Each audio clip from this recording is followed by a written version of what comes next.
Mesdames, Messieurs, bonsoir et bienvenue. Merci de rester fidèles à Zana TV. Encore toutes nos excuses pour des problèmes techniques. Rassurez-vous, les techniciens de Zana TV ne sont pas en grève, mais nous avons un gros souci au niveau du réseau. C'est pour cela que nous avons changé de plateforme technique afin de vous proposer dans un univers un peu plus soft, je dirais, cet échange où c'est 100% direct avec monsieur Francis Moketo. Je rappelle donc, mesdames et messieurs, que dans ce 100% direct, Francis Moketo est le président du MRLC, le mouvement républicain pour la libération du Congo. Vous avez bien compris que c'est aujourd'hui un mouvement très engagé pour libérer le Congo d'abord d'un système ethno-tribalisto, pratico, je ne sais pas, enfin, déjà pour donner au Congo un nouvel élan politique. Alors, Francis Moketo, le Congo aujourd'hui vous préoccupe, sauf que le Congo a aussi une actualité très importante en ce moment, c'est d'abord le dialogue. Est-ce que le MRLC est aujourd'hui un parti ouvert au dialogue, un mouvement ouvert au dialogue? Est-ce que vous êtes prêt à rentrer dans la démarche qui a été initiée par Martin Berré au nom du gouvernement pour faire en sorte que les Congolais dialoguent entre eux afin de trouver une issue à la crise politique actuelle? Alors, Monsieur Sirbakosso, le dialogue intervient généralement quand il y a une crise. Or, quand on entend les acteurs politiques congolais, ceux de la mouvance présidentielle, ils disaient qu'il n'y avait pas de crise politique. Pour eux, il y avait une crise économique, une crise sociale, mais il n'y avait pas de crise politique. Donc, s'il y a un dialogue, alors c'est qu'il y a une crise politique. Nous avons fait ce travail en 2016 en convoquant le congrès de la diaspora. Nous avons examiné, on a fait un diagnostic de façon exhaustive pour comprendre les maux qui minaient le Congo. Il s'avère que dans notre démarche, nous n'avions pas demandé le dialogue inclusif au Congo-Brazzaville, nous avons demandé une conférence internationale à l'étranger. Donc à la Boukadia, un peu. Vous avez repris la démarche de Boukadia. Ah, c'est Boukadia qui a repris la démarche du MRC parce qu'à cette époque, Modeste Boukadia était en prison. D'ailleurs, nous avons rencontré, et je le salue en passant, Monsieur Modeste Boukadia, président, bonsoir. Nous avions échangé à ce sujet. Donc, l'initiative de la conférence internationale sous l'égide de la communauté internationale est un acte fort du Congrès. Oui. Donc, c'est une forme de dialogue, mais international, comme un peu ce qui s'est passé au Tchad, quand le problème du Tchad, le problème du RCA, République centrafricaine, ou quand on a déporté le problème au Tchad et on l'a réglé avec effectivement un départ imminent du président Djotodia.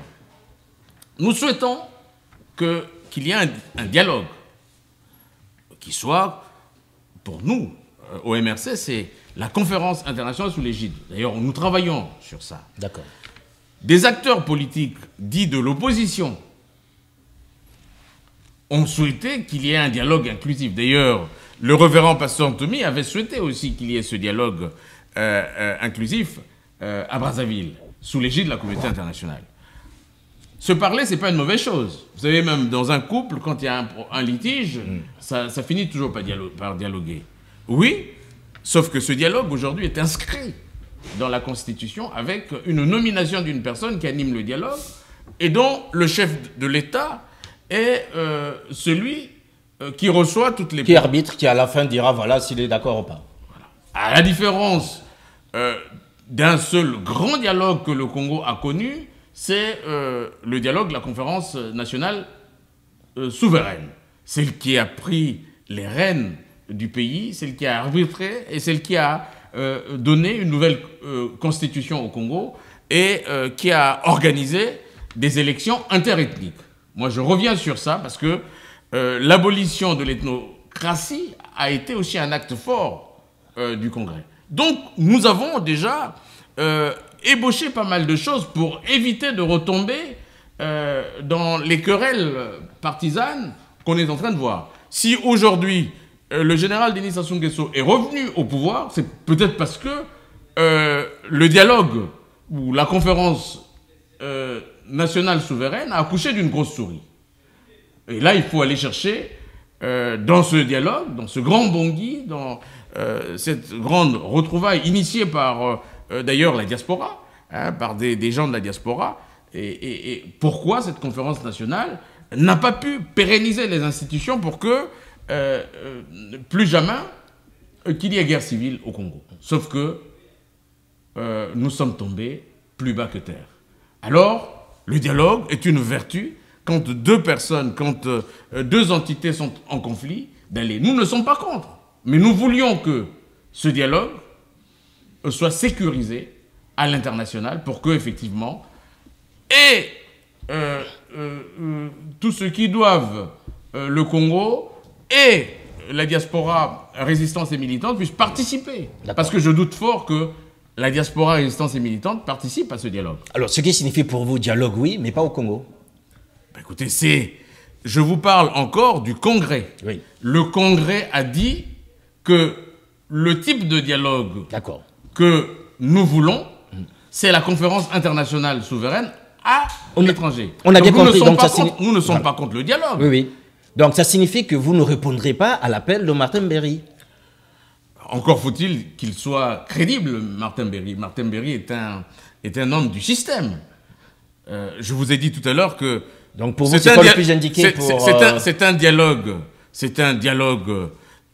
c'est un dialogue prescrit, comme d'ailleurs dans d'autres pays. Il y a eu le dialogue au Gabon, il y a eu le dialogue au Cameroun. Là, aujourd'hui, le Mali ouvre la voie d'un autre dialogue.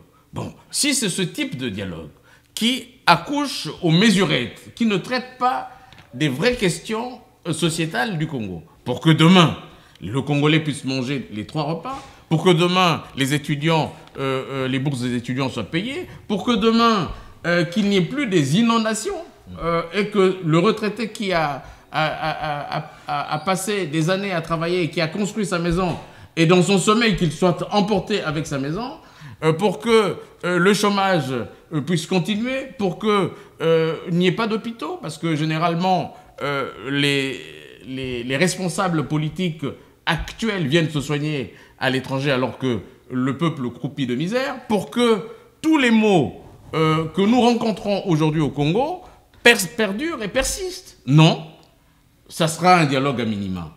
Il y a des manifestes, il y a ceci, cela, il y a des gens qui disent qu'il faut aller dialoguer, mais encore faut-il qu'il y ait des préalables à ce dialogue, que l'ordre du jour du dialogue inscrive les vraies questions politiques telles que l'abolition de l'étocratie. Est-ce qu'on va garder la forme actuelle de l'État? Est-ce qu'on va garder ce système politique qui organise des élections interethniques? Est-ce que c'est là la question?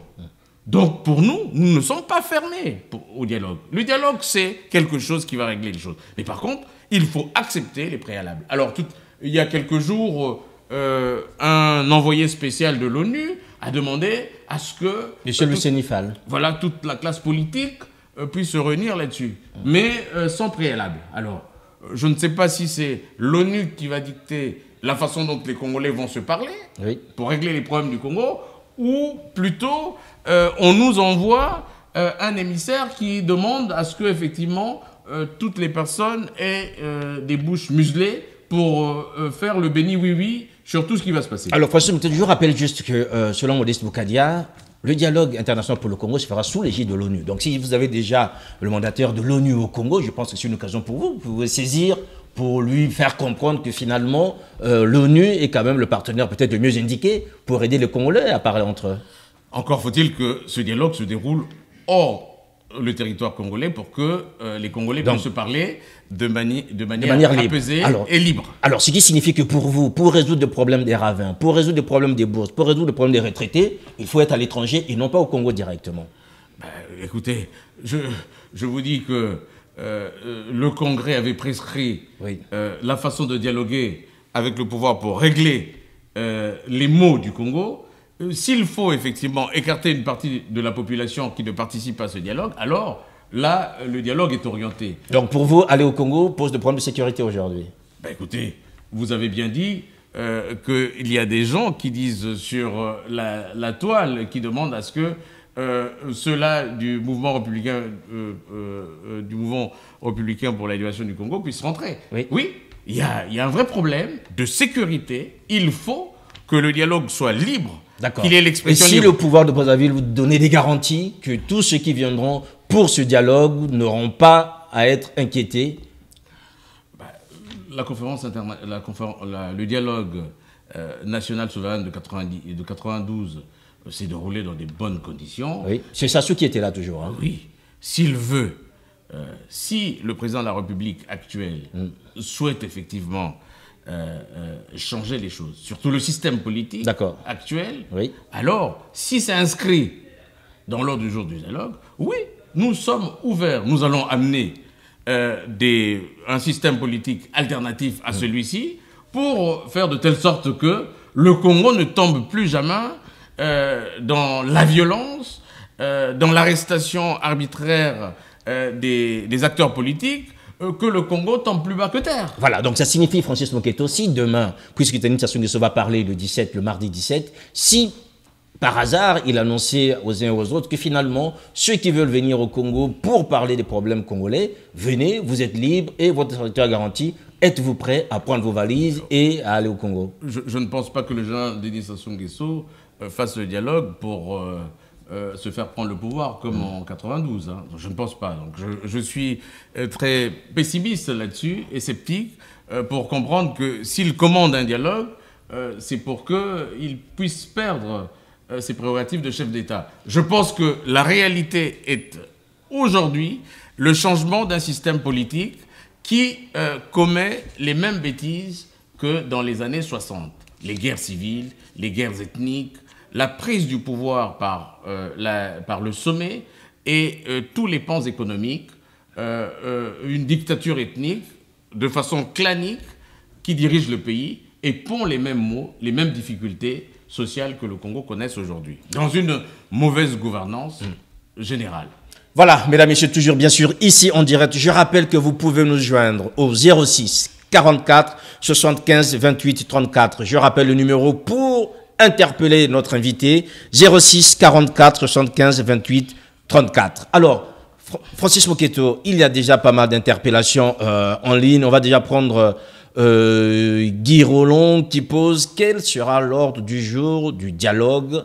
Pour l'instant, est-ce que vous avez une idée peut-être de votre conférence internationale, puisque le dialogue, vous balayez d'un revers de la main en disant, bon, nous, c'est une conférence internationale et non pas un dialogue à Brazzaville. L'ordre du jour, pour vous, ce serait quoi concrètement? L'ordre du jour, vous avez des émissaires du chef de l'État actuel, le général Denis Sassou Nguesso, qui vont consulter les partis ethniques, les associations, pour essayer de concocter cet ordre du jour. Mais je vais vous dire... Monsieur Chirmakosso, les résultats de ce dialogue sont déjà connus. Donc, l'ordre du jour de ce dialogue, c'est d'accepter justement à ce que nous avons effectivement dessiné la feuille de route que le Mouvement républicain pour la libération a dessinée au Congrès, c'est l'abolition de l'ethnocratie au Congo. Est-ce qu'on accepte de dissoudre tous les partis politiques ethniques, puisque ce sont des partis qui ne représentent que ceux-là qui les ont créés et qui sont au service que de leurs intérêts. Est-ce qu'on accepte ce principe? Deuxièmement, la moralisation de la vie publique, avec effectivement tout ce qui va avec, la déclaration de patrimoine, ainsi de suite, tout ce qui englobe la moralisation de la vie politique. Et puis, accepter une conférence internationale à l'extérieur. Puisque si ceux qui aujourd'hui cherchent cette démarche acceptent cela, oui, mais si le dialogue se déroule à minima au Congo-Brazzaville, on sait déjà le résultat. Il y a eu des dialogues qui ont eu lieu dans le passé. Le dialogue de Sibiti, d'Evo, tous ces dialogues-là n'ont accouché que d'une grande souris. Alors, Francis Moketo, on a déjà un premier interlocuteur en ligne. Allô, bonsoir. Allô. Est-ce que vous êtes là? Bonsoir. Oui, bonsoir. Voilà, vous pouvez vous présenter. Francis Moketo vous écoute. Oui, je suis Serge Kamové. J'ai 3 petites questions à poser à notre invité. Allez-y, monsieur Ngakamabe. Francis Moketo vous écoute. Ma plupart des mouvements dits de libération sont souvent appuyés par un bras armé. Je peux citer le MPLA en Angola, le MLC plus notamment en RDC. Est-ce que le mouvement que représente M. Mouketo ce soir a un bras armé? Parce que quand on parle de libération, normalement, on suppose que le pays est soit occupé, soit dans une dictature infâme. Donc ma question est celle, est-ce que ce mouvement de libération jouit d'un bras armé? Première question. La deuxième question, j'ai suivi M. Mouketo remettre un peu en cause la légitimité de M. Mouketo. Oui, M. Mouketo, excusez-moi. Remettre en cause la légitimité de M. Louis, je le lui accorde. Et qu'est-ce qui donnerait alors une certaine légitimité au MRNC de pouvoir exiger ce que lui refuse d'appeler dialogue, mais qu'il appelle conférence internationale? En sa qualité de qui il pourrait exiger une conférence internationale quand on sait que, en suivant son discours, ce mouvement détient un récépissé uniquement délivré par une préfecture française. Donc, ce n'est pas une association de droit congolais. Et enfin, la dernière question, M. Makuso. M. Mouketo promeut la suppression de tous les partis politiques que lui il pressent d'essence ethnique. Est-ce qu'il ne trouve pas que là, il fait la promotion d'une pensée liberticide, parce que quels sont les critères que lui il retiendrait pour décider, par exemple, que le PCD serait un parti ethnique, du PADF, le MPDD, contrairement par exemple à d'autres partis beaucoup plus nouveaux? Sur la base de quels critères il pourrait décider que tel parti est un parti ethnique, donc il faut qu'on le supprime, et l'autre n'est pas ethnique et qu'on le garde? Voilà les protections. Merci, Serge Ouakababé. Monsieur Francis Mouketo va vous répondre. Monsieur Serge Ngouakamabé, merci pour votre intervention et vos questions à cet échange cordial et patriotique. Pour la première question, vous m'avez interrogé pour savoir si nous avons un bras armé. Alors, j'ai bien dit qu'au Congrès, on n'a jamais parlé du bras armé. Nous ne sommes pas un mouvement de va en guerre, nous ne sommes pas un mouvement armé. Nous avons fait un constat et nous avons demandé à ce que le problème congolais soit réglé à l'extérieur, que le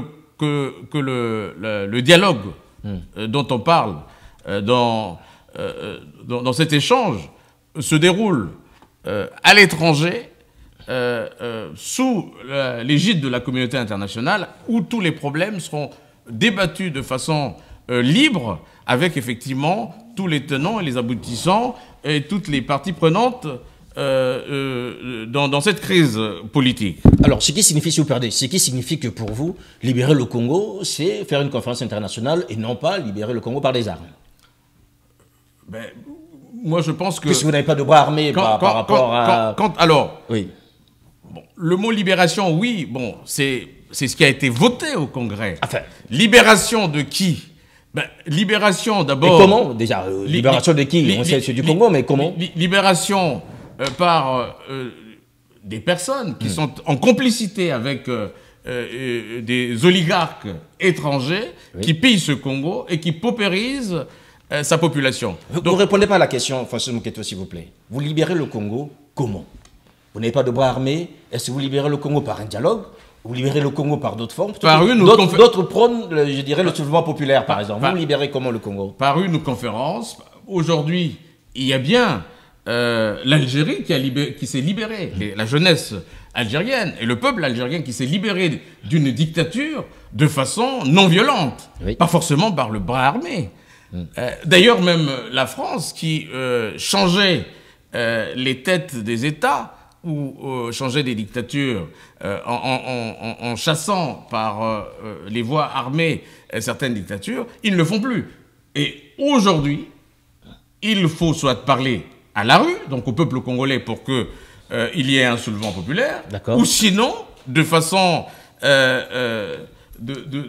amiable, au cours d'une conférence nationale ou internationale, telle est le cas à l'instar, par exemple, de la conférence nationale souveraine, celle qui s'est déroulée au Congo. On a déjà connu une alternance politique de façon amiable, où il n'y avait pas eu effusion de sang. Donc, réponse à sa question, non, il n'y a pas de bras armés. Nous ne voulons plus qu'une seule goutte de sang puisse tomber au Congo. D'accord. Deuxième question. Sur la légitimité, vous contestez la légitimité de M. Mbéry et la vôtre, vous la puisez où exactement? Alors, il y a une constitution qui a été mise en place en 2015.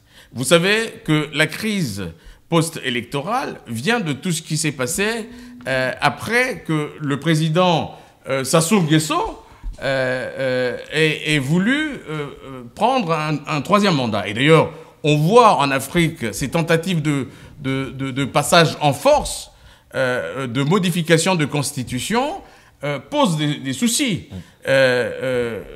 Et donc, ce précédent historique qui a entraîné des morts au Congo, qui a installé le général Denis Sassou Nguesso à un troisième mandat et donc à d'autres mandats qui suivent, était anticonstitutionnel. Donc la constitution qui a été installée en 2015, cette constitution qui est liberticide, criminogène, cette constitution qui instaure le dialogue en son sein, est une constitution qui n'a pas été votée par référendum, qui a été promulguée. Je rappelle à M. Ngouakamabé que nous avons connu plusieurs constitutions, donc plusieurs républiques, 8 au total. Si vous comptez en 61, une constitution, en 63, une constitution, en 73, une autre constitution, en 77, alors ça c'est un acte fondamental, c'est pas une constitution, mais quand le général Denis Sassou Nguesso prend le pouvoir, en 79,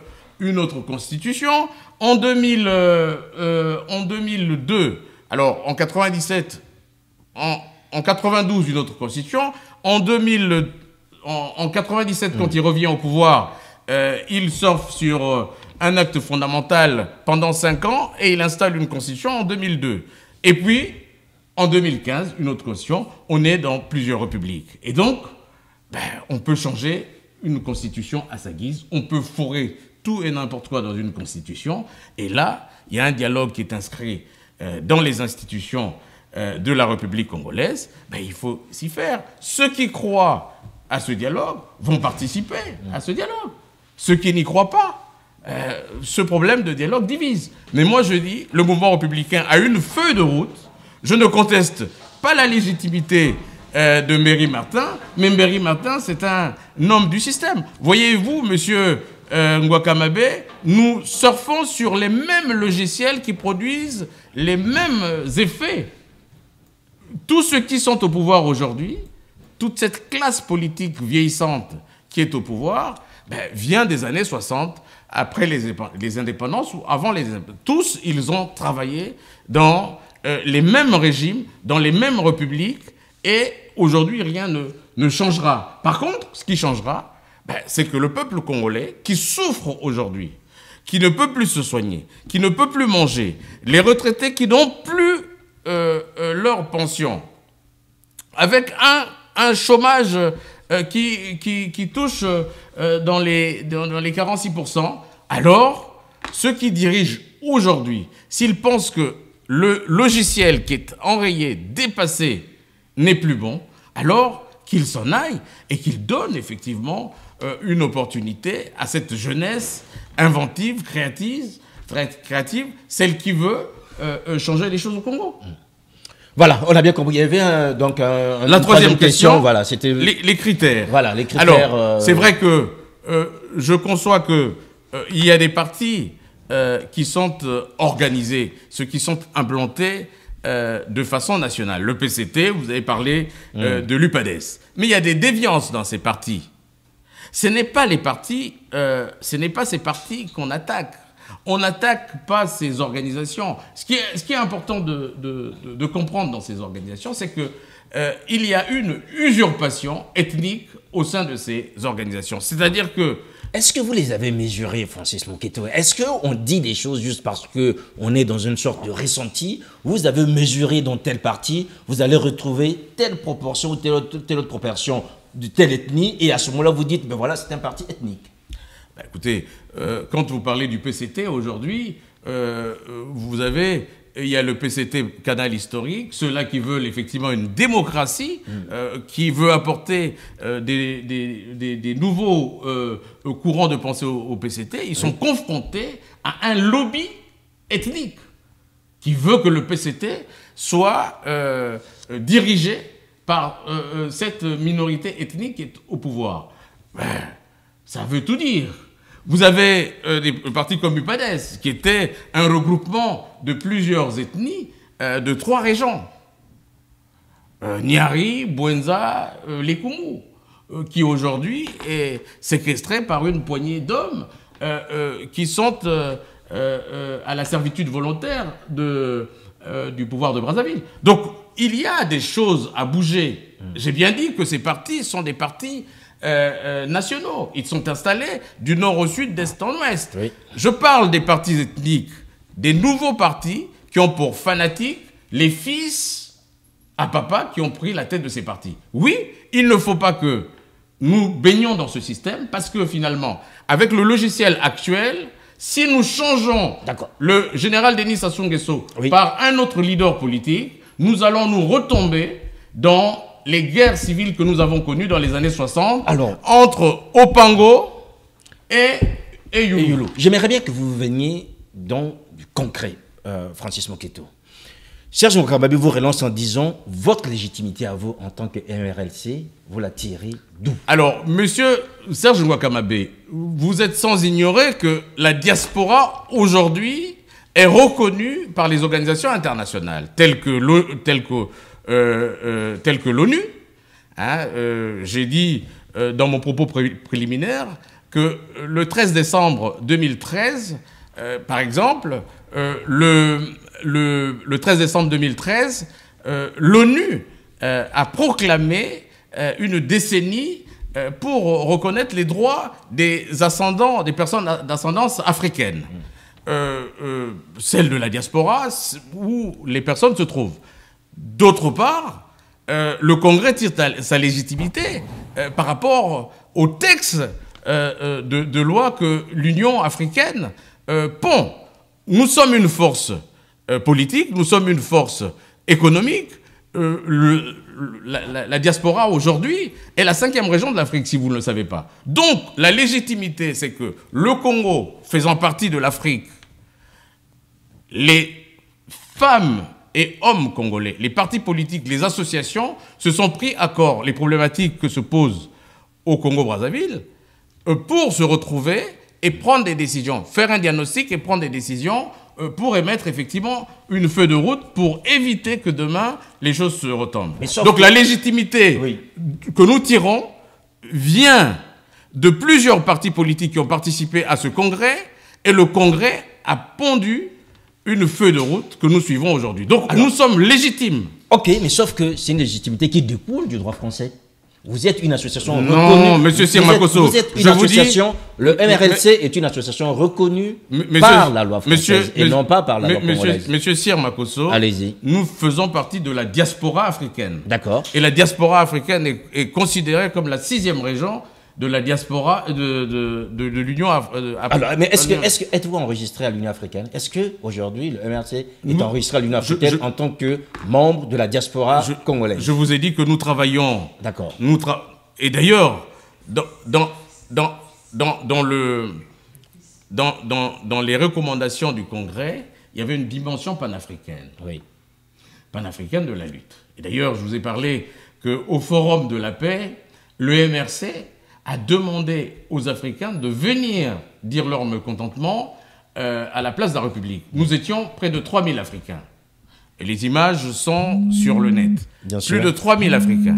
J'ai fait un discours pour dire que désormais, nous n'allons plus accepter de nous faire représenter par des gens qui aujourd'hui servent les richesses naturelles de notre continent à des oligarques internationaux. Voilà, on va prendre donc, nous avons un autre interlocuteur qui est là. Allô, bonsoir. Oui, bonsoir. Vous pouvez vous présenter, Monsieur Francis Moketo vous écoute. Écoutez, je suis Patrice Richard Anthony et Oulung. Allez-y, Monsieur Oulung. Je suis secrétaire général du MRC.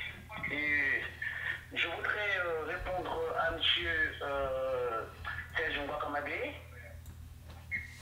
Allez-y, allez-y, il vous écoute, il va vous écouter. La question qu'il a posée au président. Et puis-je évoluer là? Allez-y, allez-y, vous êtes en direct, Monsieur Oulung. Allez-y, on vous écoute. Alors, je voulais dire à M. Mbakamabé qu'un pays ne se libère pas seulement par les armes, mais il peut également être libéré par son peuple. Et l'exemple récent, les exemples d'ailleurs récents de l'Algérie et comment on appelle ça chez le dictateur Du Soudan, vous pouvez vous parler du Soudan alors. Omar el-Béchir. Du Soudan. Du Soudan, du Rwanda. Voilà, les exemples récents sont là. C'est le peuple qui a mis fin à des dictatures qui ont été là depuis plusieurs décennies. Voilà. Alors, libérer le Congo de qui et de quoi? Nous, au niveau du mouvement républicain pour la libération du Congo, nous pensons, nous avons fait un diagnostic clair et net de la situation politique du Congo. Alors, je mets le précurseur en 1990 avec la conférence dite nationale et souveraine. Et qui pensait qu'il suffisait de rattacher la constitution française, ses institutions, son mode électoral, et pour instaurer la démocratie au Congo. Et ils ont vu que 98% de la population congolaise, si on écarte les 2% qui pillent les richesses du Congo, et les 90% de la population congolaise sont des prolétaires.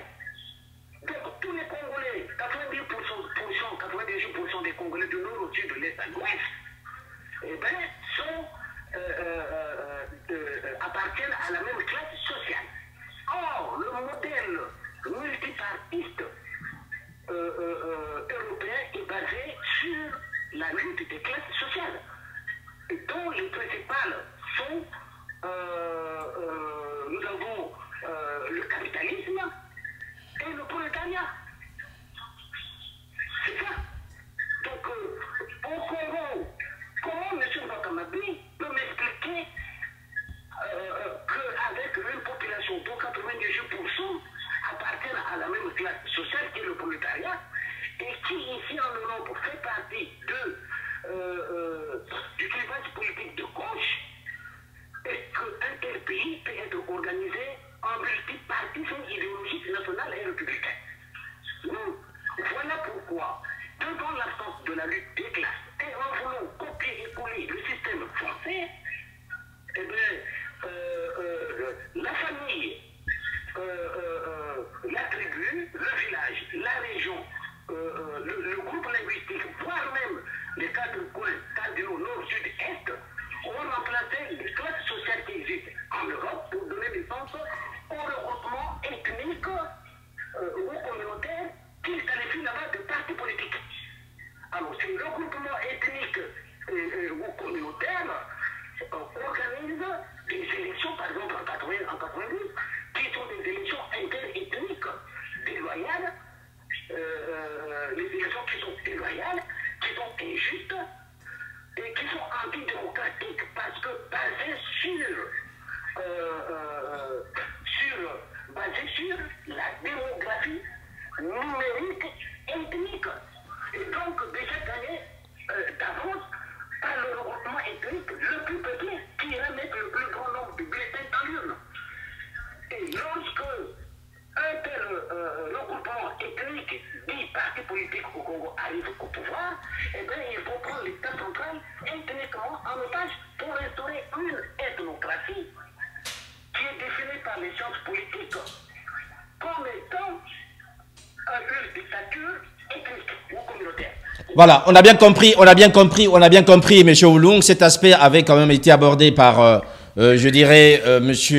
Moketo qui est là. Merci d'avoir appelé. Je pense que restez toujours, vous pouvez aussi réagir en ligne. Alors, Francis Moketo, aujourd'hui, quand on voit la situation congolaise, vous avez plusieurs personnes en ligne qui estiment que l'aspect de votre combat est sans doute noble, mais il faut peut-être essayer de voir, quand vous parlez de dialogue, que ce soit à l'international ou national, ou dialogue, il faut être deux. Qu'êtes-vous prêt, comme le dit Landry Chitembo, qu'êtes-vous prêt à céder à M. Denis Sassou Nguesso au cas où il viendrait dialoguer avec vous à l'international tel que vous le désirez? Alors, la première chose, c'est de dire,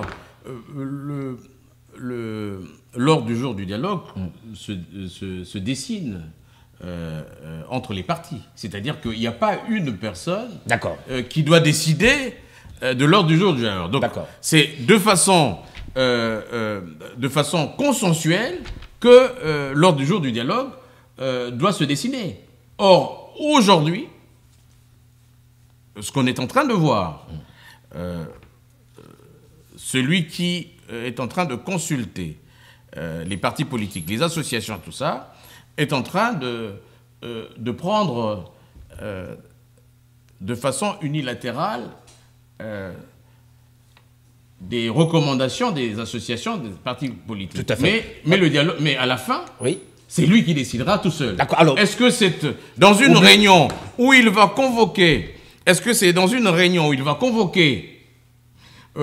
tous les parties prenantes pour décider de l'ordre du jour? Je ne pense pas. Il faudra que le règlement intérieur de ce dialogue soit dessiné par toutes les parties. Deuxièmement, que l'ordre du jour soit décidé par toutes les parties. Oublions le dialogue de Mbéry. On va venir à la conférence internationale que vous appelez de vos voeux. Si Denis Sassou Nguesso participe à ce dialogue, puisque quand on fait un dialogue, il faut être deux, et on sait bien que chacun doit céder une partie, vous êtes prêt à lui céder quoi concrètement? Mais vraiment la vie sauve. Tous les prérogatives d'un ancien chef d'État. D'accord. Si aujourd'hui, le général Denis Sassou Nguesso décidait de quitter les fonctions de président de la République parce qu'il a vraiment donné, il a travaillé pour le Congo, il a tout donné, mais sauf que le Congo reste toujours noyé dans des situations compliquées, pas d'électricité, pas d'eau potable. Vous savez, il y a quelques années, dans le régime monopartisan, quand on était dans le parti unique, il y avait quand même l'eau qui coulait dans les robinets. Il y a même des familles qui vendaient de l'eau. C'est toujours Denis Sassou Nguesso. C'est toujours lui. Mais alors pourquoi aujourd'hui on plonge dans une catastrophe alors que le Congo est devenu beaucoup plus riche? Vous savez, le budget actuel annonce plus de 350 000 barils, alors qu'on était à 260 000 barils. Et aujourd'hui, le baril est autour de 70 $.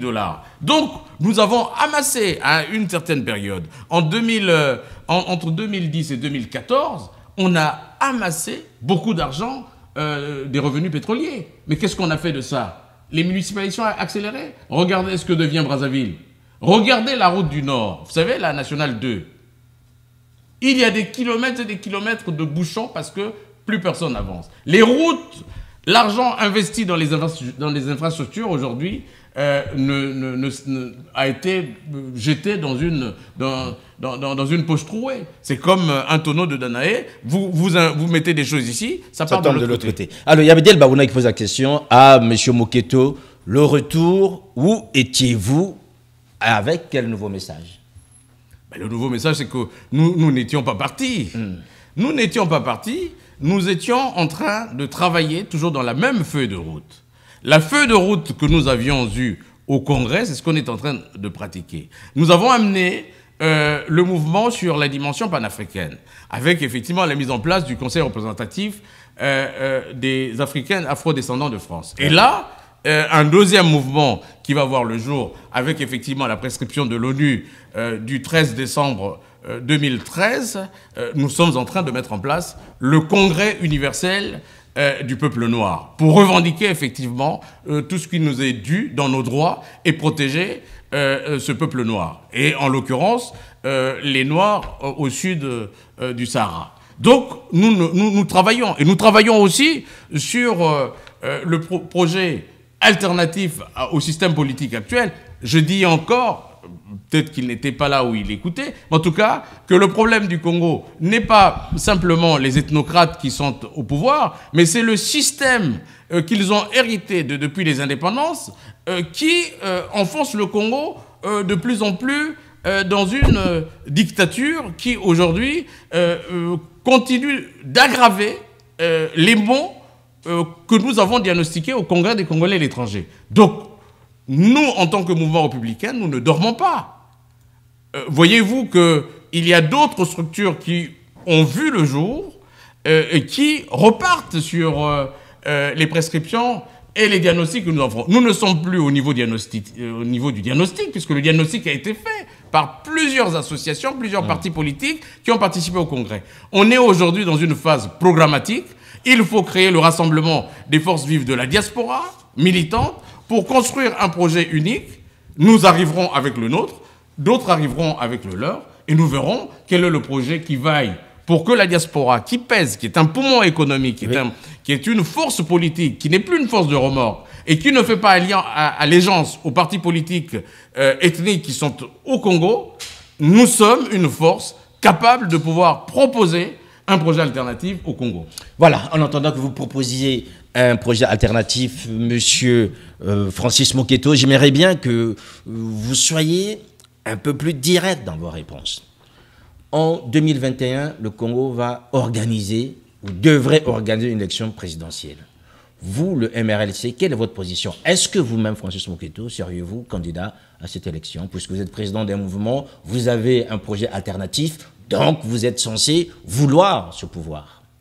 Malheureusement, je reviens à ce que je disais tout à l'heure, nous ne sommes pas dans le même logiciel. D'accord. Je disais tantôt que changer le général Denis Sassou Nguesso à son poste dans les mêmes conditions que le logiciel actuel n'avancerait guère les choses, puisque nous allons rebisser les mêmes conneries, les mêmes défauts que nous avons depuis des années 60.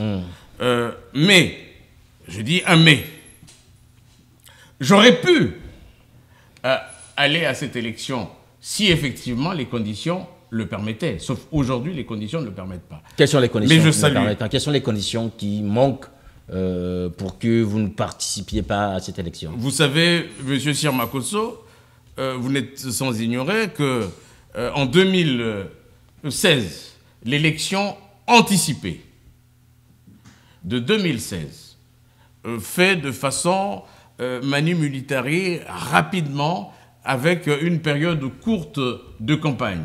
Mais l'élection était bien prévue en 2016. Il y a des dignes personnes qui ont posé leur candidature, qui croyaient que finalement il y avait un vrai changement de système politique et de régime, puisque la Constitution avait été changée, ont été surpris parce que beaucoup de candidats ont été soit en résidence surveillée, beaucoup de candidats sont aujourd'hui à la maison d'arrêt.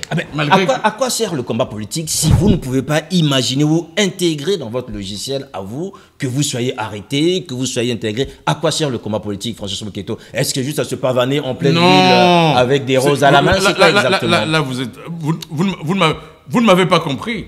Vous ne m'avez pas compris. Le fichier électoral, vous savez, il y a eu deux dialogues. Plusieurs dialogues. Le dialogue de Sibiti, le dialogue de Diatta. Que disait au dialogue de Diatta? Et pourtant, c'est le dialogue du Front républicain avec l'IDC Frocade et les autres. Ils ont posé des vraies problématiques qui n'ont jamais été réglées. Mais ils sont partis dans cette élection. Ils sont partis dans cette élection. Ils posent des problèmes et ils partent quand même. Quelle est la logique? La réalité aujourd'hui, c'est que les gagnants de cette élection sont deux fois aujourd'hui en prison. Le général Jean-Marie Michel Mokoko est aujourd'hui en prison. Vous parlez de ceux qui ont organisé le dialogue, je dirais, de Diatta, mais ces hommes et ces femmes sont partis à cette élection. Il y a une partie, je peux vous dire le contraire aussi, il y a une partie qui a boycotté les élections. Donc, je vais vous dire que même au Zaïre, je parlais en République démocratique du Congo pardonnez-moi l'expression du Zaïre, c'est la RDC, il y a eu des discussions sur les termes post-électoraux. Qu'est-ce qu'on met dans l'élection? Qui participe? Qui va à cette élection? Quelles sont les conditions? Quelles sont les modalités d'organisation des élections? Ça avait été débattu en amont. Or, au Congo, il n'y a eu aucune révision du fichier électoral. La gouvernance, ça fait partie de vos conditions. Oui, la gouvernance électorale a été bafouée. La commission électorale était acquise à la cause du général Denis Sassou Nguesso. Oui, il fallait d'abord toiletter tout ça, faire un bon recensement, qu'on aille vers une gouvernance électorale paritaire avec l'opposition et la majorité présidentielle. Or, aujourd'hui, dans les conditions actuelles, je dis encore que cette élection est gagnée d'avance. D'accord. Est-ce que... Mais, je dis, le mais, c'est que si les gens n'y vont pas à cette élection présidentielle, on ne saura pas qui va gagner. D'ailleurs... Alors, donc, vous mettez à l'écart, vous laissez les autres, allez-y, moi je me mets à l'écart, puisque... Je n'ai pas... Écoutez, si vous souhaitez que les gens y aillent, ça veut dire que vous mettez en retrait. Je n'ai pas dit que je ne devais pas y aller. Oui. Je n'ai pas dit cela. Mais les projets ne sont pas réunis. On ne peut partir à une élection présidentielle que si ces préalables sont acceptés. Alors, finalement... Sinon, c'est la dictature qui va toujours gagner. Alors, finalement, quel est votre avis par rapport à ceux qui partent, notamment M. Ngombe, qui s'est déclaré ici à Paris en disant, apparemment, il était à Buenos Aires quand il a déclaré sa candidature, mais enfin, qui est aujourd'hui le candidat déclaré. Quel est votre avis sur ceux qui partent? Si vous estimez que les conditions ne sont pas réunies, si vous estimez que c'est la dictature qui gagnera, ou le dictateur qui gagnera, quel est votre avis sur ceux qui partent? Nous sommes dans des négociations. Si le général Denis Sassou Nguesso a mis sur la table la possibilité de dialoguer, c'est pour regarder tous ces points dans la gouvernance électorale. Donc, je pense que le candidat... Je pense que le candidat André Ngombe est un candidat intéressant. C'est une personne très intelligente. Je pense qu'il se posera à un certain moment ses préalables. Mais il faut y aller parce que si le général Jean-Marie Michel Mokoko n'était pas allé à la présidentielle de 2016, on ne devait pas savoir à quel pourcentage le général Denis Sassou Nguesso devait avoir. Alors pour résumer, André Ngombe, allez-y, moi Moketo, je n'y vais pas. Vous ne voulez pas que je vous dise que je suis contre la candidature d'André Ngombe? Enfin non, je ne parle pas d'être contre, mais tout simplement c'est juste avoir une certaine cohérence. C'est juste pour avoir une certaine cohérence. Si c'est la réponse, si vous estimez, c'est la réponse que vous voulez avoir, non, c'est pas la réponse que je veux avoir. Je veux juste que vous soyez cohérent. Je respecte la candidature d'André Ngombe, bien que ça soulève une problématique au sein de la diaspora, mais je vous dis en revanche que si le général Jean-Marie Michel Mokoko n'était pas parti à cette élection présidentielle, on ne devait pas savoir la vérité des urnes. Et d'ailleurs, une autre vérité des urnes, c'est le président Fayoulou qui, aujourd'hui, l'a réclamé dans le monde entier, est allé voir le monde entier pour réclamer cette vérité des urnes. Oui, il faut aller. C'est pour ça que je respecte la candidature d'André Ngombe. Mais nous, au MRC, nous voulons qu'il y ait d'abord toilettage de tous les partis ethniques, remise à niveau d'un système politique qui vaille, relance, bien entendu, des nouveaux partis politiques avec un projet politique, et aller vers une compétition électorale une fois que tout le terrain serait déblayé. Il y a d'ailleurs d'autres mouvements qui demandent une transition. Oui, nous voulons qu'une période de transition mette à plat les institutions, mette à plat la gouvernance électorale, la sécurisation de cette élection pour que tous les candidats de poids, de talent qui sont dans la diaspora puissent compétir. Mais à ce jour, ces conditions ne sont pas réunies. Si le dialogue accouche des bonnes conditions, la dissolution des partis politiques, l'installation d'un nouveau système politique, le départ du général Denis Sassou Nguesso qui permettrait une transition, oui, il y a des candidats dans la diaspora. Voilà. Et il n'est pas écarté oui. Que des candidats de talent dans le MRC puissent se lancer à la course. Et pourquoi pas son président? Je ne dis pas le contraire. Très bien. Voilà, mesdames et messieurs, vous êtes bien sûr en direct sur Ziana TV, la chaîne au cœur des diasporas. Mon invité est M. Francis Moketo, président du MRLC. Avec lui, nous abordons des questions d'actualité congolaise, puisque là, il a jeté un pavé dans la mare. On va parler avec lui des primaires de la diaspora, puisque les candidats de la diaspora peuvent compétir. Francis Moketo, quelle est la position du MRLC par rapport aux primaires de la diaspora?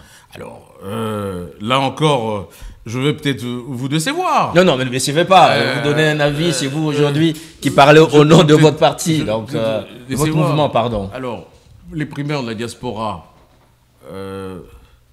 c'est une idée noble. Nous avons débattu avec son initiateur.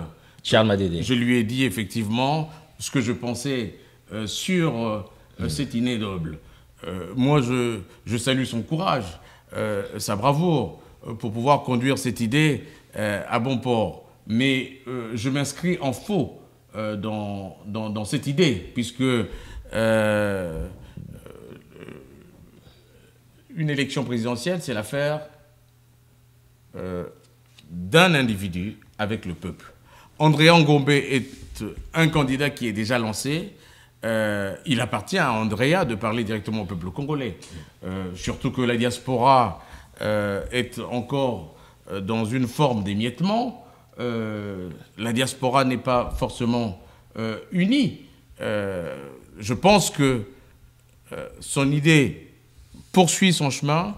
Il y aura peut-être d'adhésion, mais en tout cas, on n'est pas obligé d'adhérer à si on n'est pas obligé d'adhérer, est-ce que le MRLC apporte son soutien à cette démarche? Vous avez vu qu'au Parti socialiste, oui, ils se sont enfermés dans une primaire socialiste.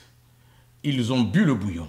Donc vous préférez avoir une diaspora dispersée? Le candidat de la primaire socialiste a eu un score piètre et aujourd'hui, on ne le voit même plus dans les antennes de la télévision. Est-ce que ce que vous prévoyez pour le candidat issu des primaires de la diaspora, est-ce que c'est le même sort? C'est pour vous dire. Francis Moketo, s'il vous plaît, est-ce que c'est le même sort que vous prévoyez pour le candidat qui serait issu des primaires de la diaspora? C'est pour vous dire que, vous savez, c'est pas parce qu'il y aura une primaire dans la diaspora que forcément il n'y aura pas d'autres candidats. Il y a toujours des gens qui ne rentrent pas dans les moules toutes faites. D'accord. Donc, peut-être qu'il faille... Le vrai projet, c'est de rassembler la diaspora, d'abord. Oui. Mais vous la rassemblez, la diaspora, comment? Quand vous n'arrivez pas à prendre des initiatives, quand vous n'arrivez pas à porter des initiatives, vous la rassemblez comment? C'est la même chose. Vous rassemblez la diaspora alors, c'est la même chose. Vous savez, il y a eu le congrès. C'était un grand bongui, c'était un endroit où... un grand bongui, des gens issus de la même famille, si vous permettez. Oui, c'est pour ça. On s'est retrouvés entre frères, c'est un cousinage. Oui, mais c'est pour ça. Nous avons des possibilités de nous rassembler. D'abord, se parler entre nous au sein de la diaspora. Or, la diaspora est cloisonnée aujourd'hui. Oui. C'est une réalité. Elle est cloisonnée. Personne ne se parle. Ils ne se parlent pas entre eux. Le fait que la diaspora soit cloisonnée, oui, il faut d'abord décloisonner la diaspora. Mais comment? Pour que les gens reviennent sur la table. C'est le comment que je voudrais. Vous décloisonner comment? Il faut justement trouver des voies et moyens pour... Alors nous allons convoquer, nous allons parler à la masse, pas aux leaders, aux petits chefs de la diaspora qui se disent chefs, ou aux chefs qui naissent dans les réseaux sociaux ou qui prennent les micros pour se dire qu'ils sont chefs et qui cantonnent les membres de la diaspora dans des espèces d'ethnocratie, comme un peu au Congo. On vit au rythme du Congo. C'est-à-dire que quand on appartient à telle ethnie, on doit se parler entre telle ethnie. La diaspora vit à l'image de ce qui se passe au Congo. Oui, il faut décloisonner la diaspora, il faut que les gens de la diaspora puissent se retrouver, puissent se parler, puissent échanger pour trouver des solutions idoines. Est-ce que vous ne rêvez pas, Francis Moketo, parce que la réalité aujourd'hui, c'est que vous avez une diaspora qui est multiple.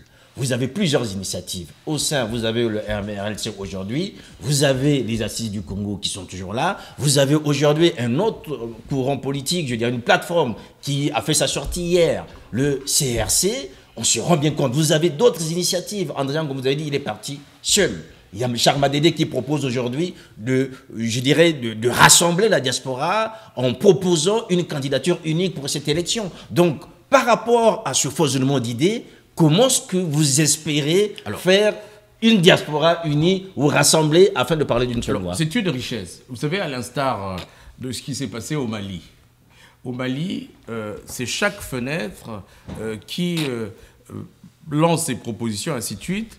Et on est arrivé quand même à dégager une position commune au niveau de ce sentiment délaissé ou ce sentiment anti-français. Et ils veulent effectivement s'approprier, ils veulent la souveraineté de leur pays. Ils ont compris que finalement, depuis que la France est sur leur territoire, il y a plus de morts, il y a plus ceci, ainsi de suite. C'est cette jeunesse-là. Et pourtant, chacun était dans son coin pour pouvoir émettre des idées, ainsi de suite. Et la foule, la liasse populaire a élevé cette idée en disant que nous sommes occupés, nous voulons effectivement nous libérer de l'occupation française. Et d'ailleurs, le président Macron a répondu. Il convoque les chefs d'État du G5 Sahel pour leur demander est-ce que vous voulez de la présence française là-bas. Mais vous savez, c'est parce que des idées sont venues ici. C'est pas une mauvaise chose. C'est une richesse. Donc c'est pas une mauvaise chose qu'il y ait autant une telle cacophonie au sein de la diaspora. C'est pour ça que je dis que l'idée de Charles Madédé n'est pas une mauvaise chose. Je n'ai pas dit que c'est une mauvaise chose. Non. Mais je dis qu'une élection présidentielle, c'est un individu avec le peuple congolais. Mais sauf que quand et vous même parlez... le peuple congolais, la diaspora. Oui, on est tout à fait d'accord. Sauf que quand vous parlez, par exemple, je dirais, des partis politiques ici en France qui ont organisé des primaires, je ne pense pas que ces partis aient oublié qu'une élection, c'est avant tout un homme et un peuple. C'est une idée qui a été intégrée, mais, puisque la réalité, c'est celle-là. La réalité, c'est là. Sinon, ces partis n'organiseraient pas ces primaires. Si on reste cantonné dans cette idée, un homme, un peuple. Cependant, il faut aussi prendre en compte une dimension aujourd'hui. Si vous voulez demain avoir un candidat de la diaspora, vous l'aurez où et comment? La diaspora n'est pas un parti politique. Enfin, je ne parle pas de parti politique, mais si vous réclamez une entité... Quand vous demandez... Non, pour être candidat, on n'a pas obligé d'appartenir à un parti politique. Vous savez que la diaspora a déjà eu des candidats. Mais ce ne sont pas des gens qui se sont proclamés au nom de la diaspora. Ce ne sont pas des gens qui sont allés au Congo au nom de la diaspora. Monsieur le président Henri Pémo s'est présenté candidat. Pas de la diaspora. Il est parti pour lui-même, pas au nom de la diaspora. Il n'a reçu aucun mandat de diaspora pour aller représenter. C'est pas parce que quand vous habitez en France ou n'importe qui hors du pays que vous allez au Congo que vous représentez la diaspora. C'est le cas d'André Ngombe qui part en solitaire vers... Mais André Ngombe ne se réclame pas comme étant candidat de la diaspora. Je vous parle aujourd'hui. Comment voulez-vous que la diaspora parle d'une seule voix quand elle est incapable de trouver un leader? Là, c'est autre chose. Quand vous dites elle est incapable de trouver un leader. Mais plus la preuve, nous en sommes là. Alors, vous ne pouvez pas dire... Soyez réaliste, nous en sommes là. Vous ne pouvez pas dire que la diaspora se cherche un leader. Il y a eu... Pour aller à une élection, vous allez envoyer combien de candidats? Alors, encore faut-il que cette diaspora soit unanime pour aller à une élection. À cette élection. Parce que là, vous parlez de la probabilité de tel ou tel candidat d'aller à cette élection. Oui. Mais faites un sondage, vous êtes un journaliste d'investigation, allez y voir dans des chapelles politiques sur la place de Paris, quelle est la plateforme qui souhaite aller disputer ou compétir avec le général Denis Sassou Nguesso ou d'autres candidats à l'élection présidentielle de 2021. Vous allez vous-même avoir la réponse. Donc je dis que la diaspora, elle est scindée. Il y a une diaspora qui rejette cette élection, qui dit qu'elle n'est pas pour cette élection parce que on est dans une dictature pure et simple et on n'y va pas. Il faut d'abord dégager ce système politique barbare qui existe au Congo-Brazzaville, puisque c'est une dictature, Une fois que la dictature est dégagée, on peut mettre en place une transition politique pour pouvoir mettre à plat les institutions, mettre en plat les modes électoraux, et puis demander des candidats pour pouvoir réaliser une élection crédible et transparente. Est-ce que finalement, Francis Mouketo, vous ne conviendrez pas avec moi que la diaspora est plutôt le problème de la politique au Congo? C'est plus la diaspora qui pose un problème, pourtant, puisque avec autant de chapelles, avec autant d'individualités, c'est une richesse. Vous n'arrivez pas à fructifier cette richesse par rapport au pays. C'est une richesse, la diaspora.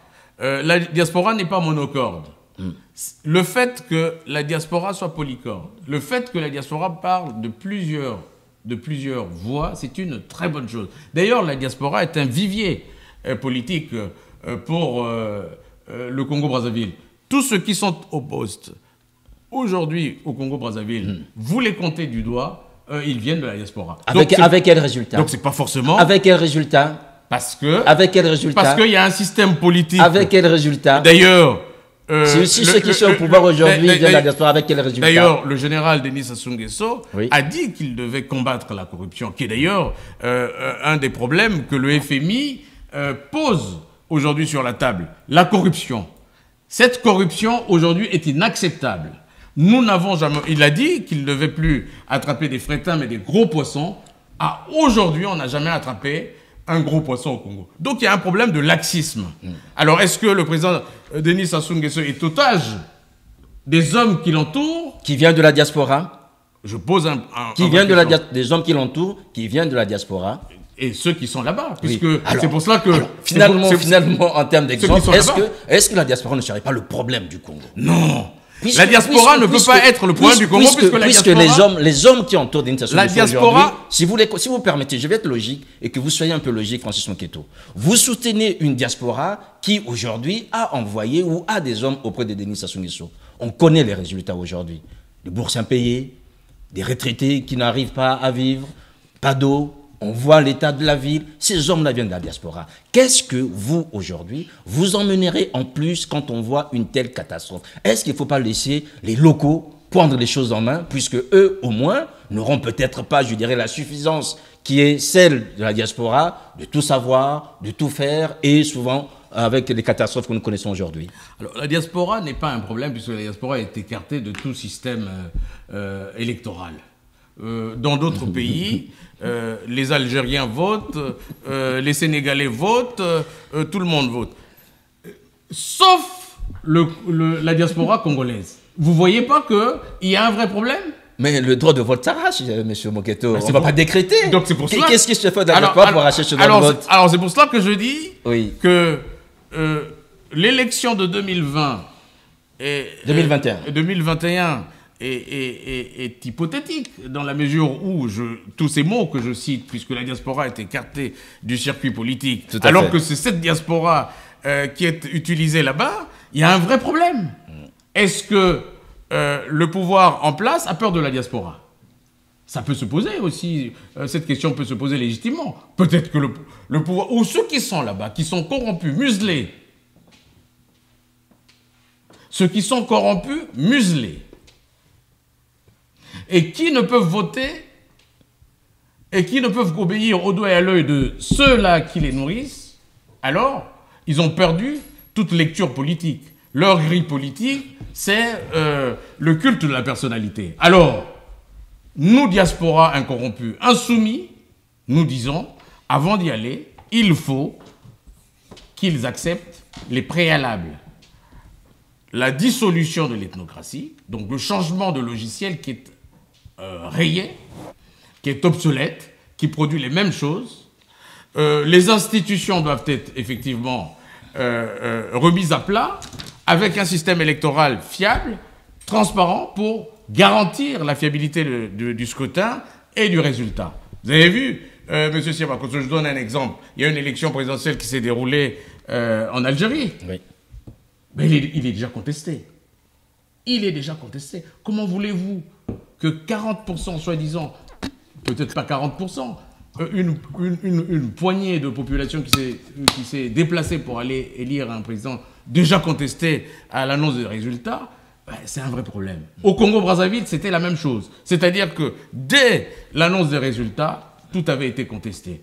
Et beaucoup de pays, les États-Unis, l'Union européenne, tout le monde ont contesté cette élection qui n'était pas transparente. Donc, pour éviter de retomber dans les mêmes travers, alors, asseyons-nous, mettons à plat les institutions, mettons à plat le mode électoral pour avancer. C'est tout ce qu'on demande. On ne demande pas autre chose. Alors donc, vous qui dites que la diaspora est un problème, le problème vient peut-être du Congo. Il faut peut-être enlever le système de la dictature actuelle, la remplacer par un système plutôt démocratique, puisque le Congo n'a jamais connu de démocratie. Je voulais juste savoir, monsieur Sir Makosso, je pose la question, dites-moi quelle est la période démocratique que vous avez vue dans l'histoire du Congo-Brazzaville? Je vous pose la question. Quelle est la période que vous pouvez citer dans l'histoire du Congo où on peut parler de démocratie? S'il n'y a pas de démocratie, alors mettons des conditions pour mettre en place une démocratie, pour qu'il y ait alternance politique. Or, il y a des mouvements au sein de la diaspora qui parlent de l'alternance politique. Est-ce que ce sont des groupements ethniques ou des partis ethniques qui s'alternent entre eux dans la corruption, dans la gabegie, dans la concussion, dans tout ce qu'on voit actuellement pour que le peuple congolais continue à payer sans eau, sans électricité, sans hôpitaux, alors que hier, dans le système monopartisan, dans le système communiste, le peuple était éduqué. Le pionnier était militant dans le Parti congolais du travail à cette époque. Militant, conscient et efficace. De la jeunesse. Ah oui. Les femmes étaient éduquées, la jeunesse était éduquée, il n'y avait pas de vol, il n'y avait rien, le pays était sécurisé, tout tournait dans la paix. Alors là, vous reconnaissez les bienfaits du PCT alors, finalement?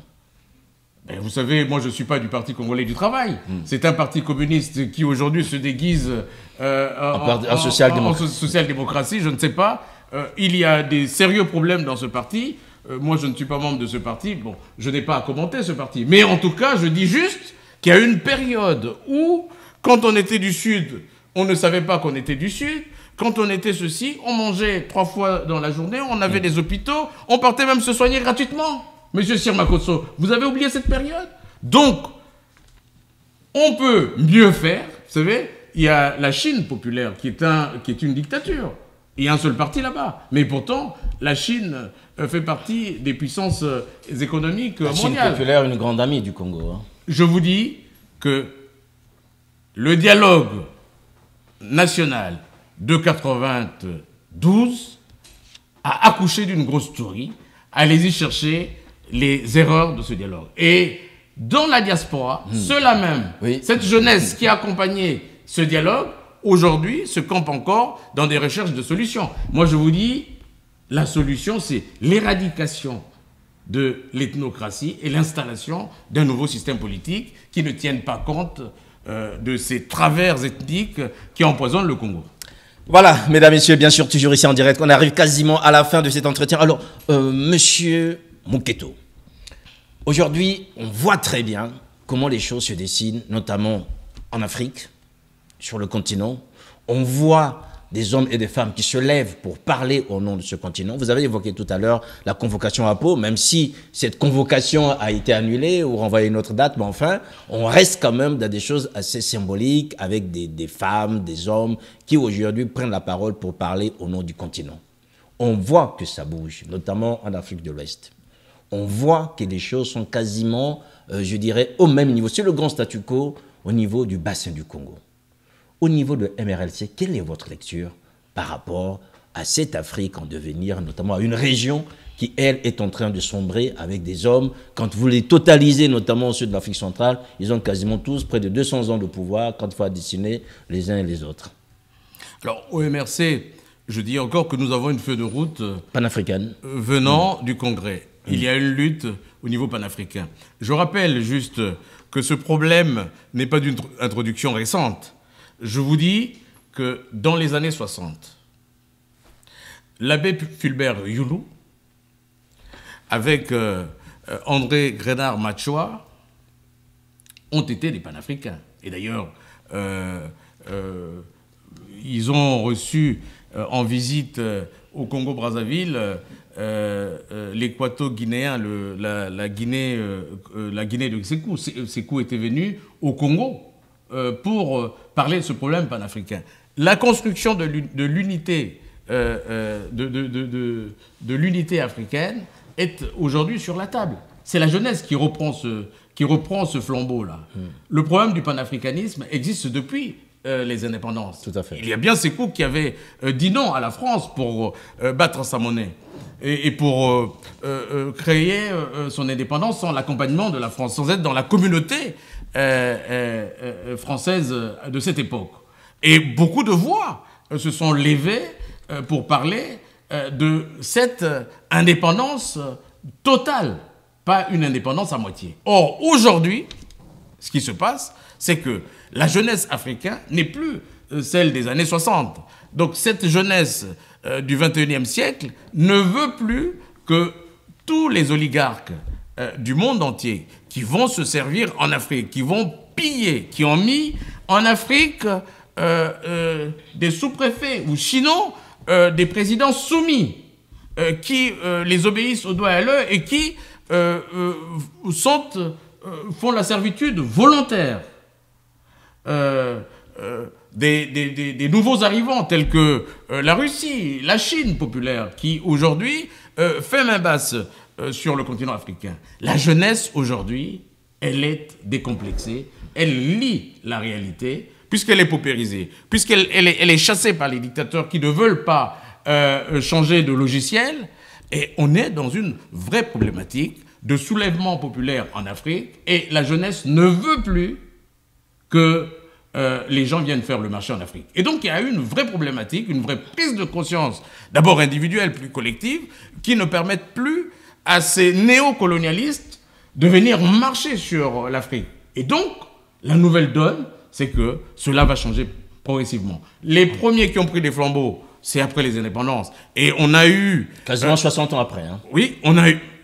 Mais, alors, ça n'a jamais été interrompu, Sir Makosso, puisque à chaque période, nous avons eu des gens. Vous avez vu, Laurent Gbagbo, aujourd'hui, accroupi à La Haye, à cause de ses positions panafricaines. Thomas Sankara a été tué. Nous avons vu le Ghanéen Kwame Nkrumah, ainsi de suite. Les Lumumbistes, tout ça. Tous ces panafricains qui ont osé dire quelque chose avant, à l'époque, ont tué. Oui. Et aujourd'hui... il peut faire avec des activistes comme Kébi Seba, qui a créé d'ailleurs son parti au Bénin, je salue, ne veulent plus que ces néocolonialistes puissent marcher sur eux. Donc il y a une vraie prise de conscience populaire de cette jeunesse qui, d'ailleurs, va doubler, va tripler. On va être le continent le plus peuplé d'ici à 2070. Il y a Fred Dioulou qui dit « Bonsoir, monsieur Sir Makosso » et... Moketo, c'est Fred Dioulou.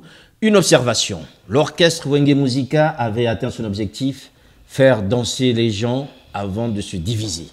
Mais nous constatons que les orchestres politiques de la diaspora se divisent sans apporter le changement au pays. Alors ça, c'est la dimension culturelle.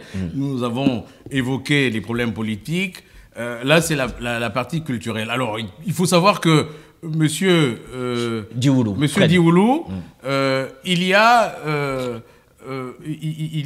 ce problème aussi en RDC. Vous savez que les musiciens ou les artistes de la RDC ne peuvent pas jouer en Europe parce que il y a des combattants qui disent que ce sont des chantres des régimes dictatoriaux. Bon, c'est vrai que quand on passe son temps à soutenir un président et on fait la musique, il faut faire un choix. Ou soit on est un artiste, on est là pour pouvoir éduquer le peuple à travers ses chansons, ou sinon amuser le peuple, puisque la culture fait partie de notre vie, qui agrémente nos journées. Mais quand vous faites un choix politique, alors vous devenez peut-être l'ennemi des résistants. Et le cas Roga Roga est un cas flagrant, puisque il avait fait son choix politique, c'est soutenir le Parti congolais du travail avec à sa tête le général Denis Sassou Nguesso. Donc moi je dis, malheureusement, la population se divise dans ses travers. Alors Francis, j'aimerais que vous fassiez plaisir à Landry Chitembo, puisqu'il demande que vous disiez un mot pour les sinistrés et non pas toujours viser le fauteuil présidentiel? Alors, on ne vise pas le... cher monsieur, nous ne visons pas le président de la République du Congo. Nous visons un système politique qui produit les mêmes choses. Ce système politique vient des années 60.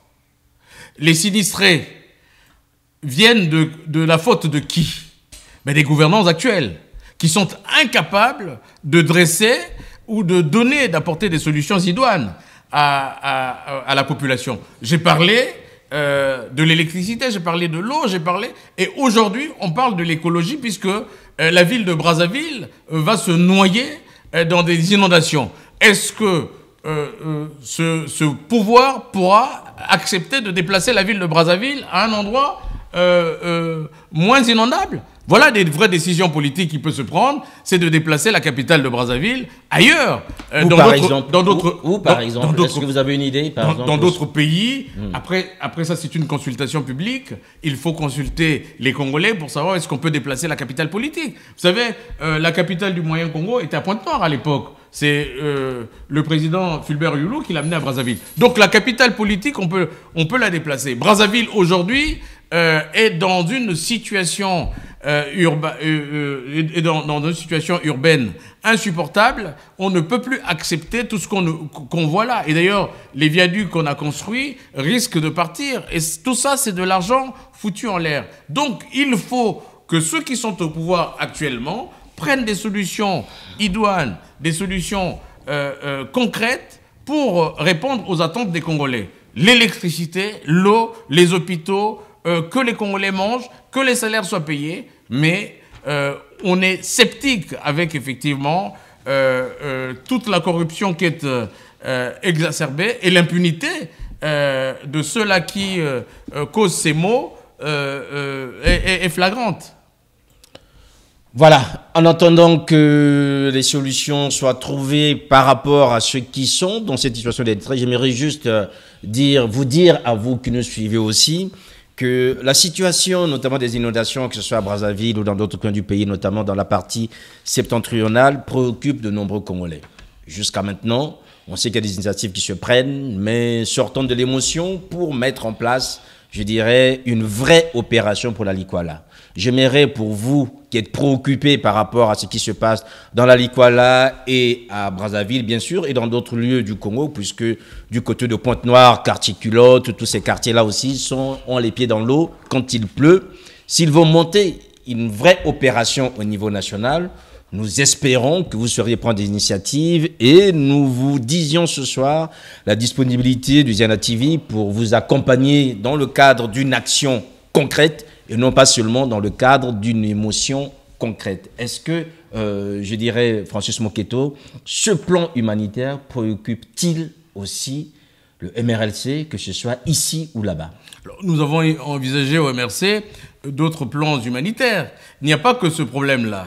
Il y a bien des problèmes liés à la santé des Congolais, à la jeunesse congolaise. Il y a bien d'autres problèmes. Il y a plus de problèmes que de solutions qu'on peut apporter. Mais c'est vous qui devez apporter les solutions en tant que politique. Nous allons.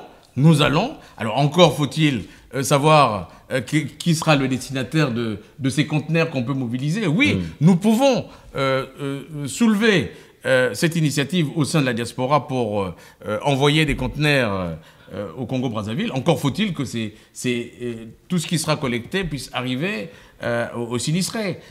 Il y a eu la guerre du Poul, il y a eu des sinistrés, des déplacés, tout ça. Oui, il y a beaucoup de problèmes qu'on peut soulever pour que la diaspora puisse aider. Mais, Sir Makosso, sachez que la diaspora aide déjà indirectement leurs frères et sœurs, leurs parents qui sont là-bas. Mais là, on voudrait une aide concrète par rapport à la situation actuelle, je veux dire. Alors, d'abord, la première chose, il faut que l'État congolais puisse prendre toutes ses responsabilités pour éviter que le retraité qui a payé sa maison et qui se retrouve dans une zone inondable et qui a peur et qui va peut-être aller demander de l'argent à X ou Y pour amener des camions de sable en attendant que la pluie ne vienne emporter sa maison et même peut-être lui-même. Oui, la question n'est pas que la diaspora vienne en tant que pompier pour régler les problèmes structurels, parce qu'il s'agit des problèmes structurels, pas des problèmes conjoncturels. Envoyer un conteneur de médicaments, de vêtements, de ceci, c'est qu'une goutte d'eau dans l'eau. Ça ne réglera pas le problème congolais. Pour régler le problème congolais, alors, il faut que l'État congolais prenne en charge, prenne des vraies décisions, soit de déplacer la ville de Brazzaville à un autre endroit, ou que ceux qui sont là, qui n'arrivent pas à régler définitivement les problèmes congolais, puissent s'en aller pour que d'autres viennent et dirigent ce pays. Alors, il faut dire que parmi ceux qui dirigent ce pays, M. Mwamba, qui dirige un gouvernement de constat, puisqu'il est allé constater ce qui se passe dans l'Ikwala, espère aujourd'hui que la communauté internationale vienne au secours du Congo. Alors, comme c'est un problème climatique, comme c'est un problème de réchauffement climatique, puisque le chef de l'État est allé à la COP 25, il était le seul président d'ailleurs africain à la COP 25. Bon. Maintenant, si la communauté internationale s'en saisit et prend conscience que finalement le problème de réchauffement climatique ne touche pas que le Congo, peut toucher d'autres pays, ainsi de suite. Et d'ailleurs, on voit en France aussi des inondations, des choses comme ça. On voit Venise, en Italie, inondée. Oui, eh ben, c'est un problème qu'il faut prendre à bras le corps pour régler définitivement ce problème, mais des conteneurs ne régleront pas le problème qui se pose au Congo. C'est un problème d'infrastructure, c'est un problème d'urbanisme. Est-ce que cela a été fait dans les règles de l'art? Est-ce que les moyens ont été mis pour pouvoir faire des canalisations, pouvoir supporter ces quantités d'eau qui viennent des pluies diluviennes? Ça, c'est des vraies questions qu'il faut se poser. Et c'est au pouvoir actuel de répondre à ces questions. Ce n'est pas à nous, la diaspora, pour apporter des solutions qui ne représentent que des gouttes d'eau, M. Cyr Makosso. Voilà, j'espère, mesdames, messieurs, que M. Francis Moketo a répondu à vos préoccupations ou encore à vos questions, puisque vous étiez nombreux ce soir à l'entendre et à attendre ce retour. Francis Moketo, au bout de plus d'une heure de ce direct, qu'est-ce que vous diriez en résumé aux hommes ou aux femmes par rapport aux Mérenties, par rapport au Congo et par rapport notamment à cette diaspora qu'on reconnaît qui a du mal à se retrouver avec elle-même? Alors, je vais d'abord m'adresser à la diaspora. Nous avons fait un congrès des Congolais de l'étranger au cours duquel un diagnostic a été fait et des solutions, des actes forts posés. Le MRC aujourd'hui est porteur d'une feuille de route de ce congrès et donc de cette volonté de la diaspora à se sortir de la crise actuelle au Congo. Oui, vous pouvez compter sur le MRC, vous pouvez aussi créer d'autres structures, ce qui n'est pas défendu au sein de la diaspora, puisque la diaspora, elle est plurielle. Nul n'a le monopole sur la diaspora. Ce qui est important, c'est que cette diaspora soit inventive, créative, puisse apporter des solutions idoines aux maux que le peuple congolais vit actuellement. Et ce qui est aussi important au peuple congolais, ceux qui sont à l'intérieur, d'avoir toujours cet espoir que les choses changeront. J'ai évoqué tout à l'heure le fait que pendant la période du parti unique, les gens vivaient un peu bien, mais nous étions aussi toujours dans une forme de dictature. Il y a une rupture qui est arrivée, imposée par la France de Mitterrand, pour nous accélérer vers une démocratie. Mais cette démocratie a accouché d'une grosse souris, alors que les préalables de cette démocratie avaient été imposés, calqués sur le modèle de la France. Nous devons imaginer un système politique qui tienne compte des us et coutumes, de l'anthropologie, de la sociologie, de notre façon de vivre. Comment on peut inventer un système qui combatte les guerres civiles et qui nous entraîne dans tous les travers? Oui, vous aussi, au niveau intérieur, vous pouvez imaginer des structures, des systèmes politiques qui puissent marcher pour que, à jamais, un Congolais ne tue pas un autre, qu'une ethnie n'écrase pas une autre, et que les pans économiques soient occupés par une poignée d'hommes, une ethnie qui, malheureusement, ne sert que à des personnes, des oligarques qui viennent de l'extérieur ou des multinationales qui viennent pour pouvoir piller l'Afrique. D'ailleurs, les problèmes que les Maliens posent, les problèmes que les Ivoiriens posent, ou les problèmes que Kémy Séba et les autres activistes posent aujourd'hui sont des vrais problèmes. Il faut que l'Afrique se saisisse. Cette jeunesse inventive, vous savez que vous allez être 70% dans les 2 milliards d'Africains que nous allons connaître d'ici à 2070. Alors, il faut un réveil collectif. Il faut une prise de conscience individuelle et collective pour arriver effectivement à solutionner non pas seulement le problème congolais, mais le problème aussi africain. Puisque les problèmes que nous rencontrons dans notre pays, ce sont les mêmes que nous rencontrons, que rencontrent d'autres Africains proches de nous, soit en RDC, soit au Mali, soit au Gabon, soit au Cameroun, soit au Bénin. Et donc, l'avenir vous appartient. La souveraineté vous appartient. Un peuple qui dort, c'est un peuple qui n'a pas d'âme. Un peuple qui ne se réconcilie pas avec son histoire, c'est un peuple qui n'a pas d'âme. Alors, nous avons le devoir, nous, de pouvoir, au MRC, créer une dynamique au sein de la diaspora pour permettre à ce que le peuple congolais soit instruit, que l'histoire du Congo soit écrite par les Congolais, que les Congolais puissent s'approprier des outils, des nouvelles technologies de l'information pour ne pas être à la merci de toutes les nations qui viennent effectivement sous le prétexte de nous aider, mais de piller et de nous paupériser. Donc voilà le message que je donne. C'est un message d'espoir, malgré qu'aujourd'hui, il y a une poignée ethnique qui sévit en clan, puisque avec la géopolitique, ce n'est pas une seule ethnie qui a la même mise sur les richesses du Congo, mais c'est un clan de manière géopolitique qui sévit. Oui, il faut démocratiser davantage les institutions du Congo, passer vers une autre forme de gestion du Congo pour que demain, les lendemains meilleurs arrivent. Donc, ayez l'espoir, nous sommes à vos côtés et nous sommes là pour pouvoir servir ce peuple congolais. Francis Moketo, une dernière question personnelle. Vous avez fait l'objet de pas mal d'invectives, vous êtes mis en retrait, vous nous dites, pour travailler, et sans doute vous avez aussi pris le temps de réfléchir.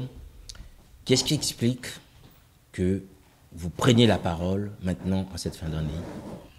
Alors, pourquoi? Parce que je vois toujours des initiatives individuelles, les mêmes personnes qui ont été au Congrès changer de veste pour pouvoir créer d'autres structures, alors que les diagnostics ont été faits, toutes les choses ont été faites.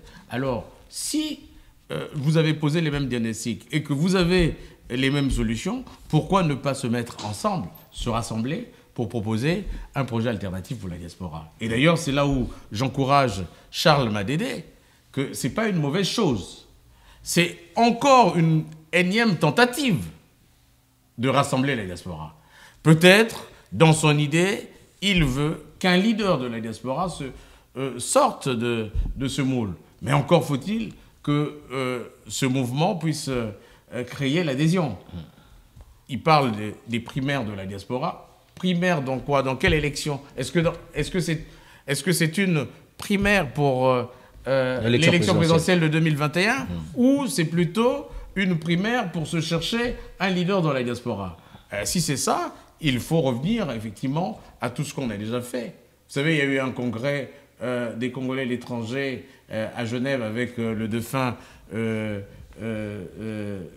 Mbeki Donani Telamio, qui n'a pas mobilisé grand-chose. On peut avoir 1001 initiatives. Quand ces initiatives sont stériles, on ne nous prend plus au sérieux. Donc il faut être sérieux, il faut savoir ce que nous voulons, vers quels horizons nous allons.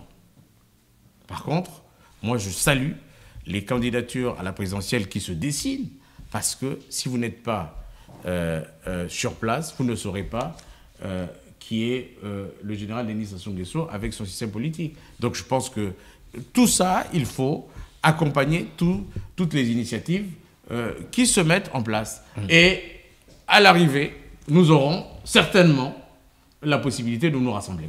Nous sommes à la fin de l'année 2019. Qu'est-ce qu'on peut vous souhaiter personnellement et au MRLC pour 2020? Que des bonnes choses. Il faut que cette dynamique, d'abord congolaise, puisse prendre, que la dynamique panafricaine puisse continuer, puisque l'Afrique souffre. Il n'y a pas que les Congolais qui souffrent. Tous les maux que nous détectons au Congo sont les mêmes en face en RDC, sont les mêmes que vous allez voir au Gabon, sont les mêmes que vous voyez au Cameroun. Donc, nous devons travailler main dans la main avec des panafricains et avec des Congolais pour essayer de changer les choses, soit de l'intérieur, soit de l'extérieur. Ceux qui ne veulent pas rentrer au Congo peuvent travailler à l'extérieur en portant, bien entendu, un regard critique et des propositions au système politique actuel. Oui, ne restons pas les bras croisés. Le devoir nous appelle. Le peuple congolais attend des solutions, soit de l'extérieur ou de l'intérieur. Oui, il faut que nous soyons unis. Pour que le Congo soit une république souveraine, avec effectivement une gestion optimale, une répartition des richesses à tout son peuple, résorber le chômage, régler les problèmes de santé, de l'éducation, ainsi de suite, pour permettre aux Congolais, comme nous étions dans le passé, un Congo vivant, un Congo qui vivait dans la paix, un Congo meilleur. Et de même pour l'Afrique, il faudra que les Africains, les panafricains se donnent la main pour que l'Afrique puisse bouter hors de l'Afrique tous les néocolonialistes qui viennent que pour se servir, pour piller. Regardez à l'est du Zaïre, où des populations sont violées, tuées, parce qu'ils ont eu le malheur de rester dans une zone très riche. Depuis combien de temps cette guerre dure? Et pourtant, ce sont des pays étrangers qui envahissent une république.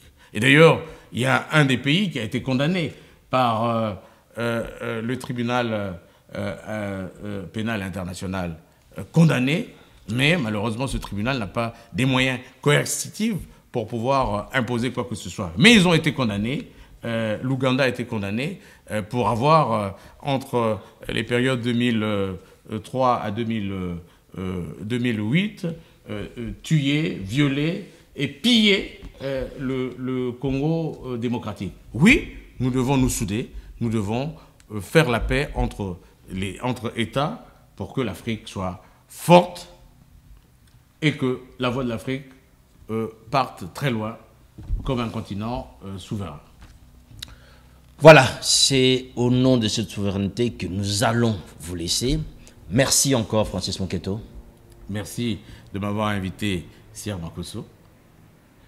Et j'espère que pour la fin de l'année, je vous souhaite que cette chaîne qui porte très haut sa voix, que ce soit dans le monde entier, que ce soit en Afrique, vous qui portez la parole des activistes, la parole des hommes politiques, aussi bien la parole des hommes de la mouvance présidentielle, oui, vous faites très bien votre travail. Je pense que cette initiative doit être encouragée pour faire de telle sorte que le dialogue puisse commencer par là, puisque j'ai lancé un message à ceux qui sont au Congo par le biais d'autres canaux, alors eux aussi, ils peuvent passer par ce canal pour nous parler. Oui, nous aimerions aussi que vous invitiez des Congolais du Congo à votre plateau pour répondre aux interpellations de la diaspora. Très bien. Bon vent, nous vous soutenons. Le MRC vous soutient dans votre démarche. Voilà, mesdames, messieurs, merci de nous avoir suivis. Merci à Anthony Muyungi. Encore une fois, toutes nos excuses par rapport aux problèmes techniques. Vous voyez que les choses peuvent arriver, mais enfin, on a rattrapé les choses et vous avez pu entendre Francis Monketo, je rappelle, qui était mon invité aujourd'hui dans ce 100% direct. Francis Monketo, qui est le président du MRLC, Mouvement républicain pour la libération du Congo. Merci à vous tous qui avez participé. Portez-vous bien. Nos programmes continuent. Au revoir. Au revoir.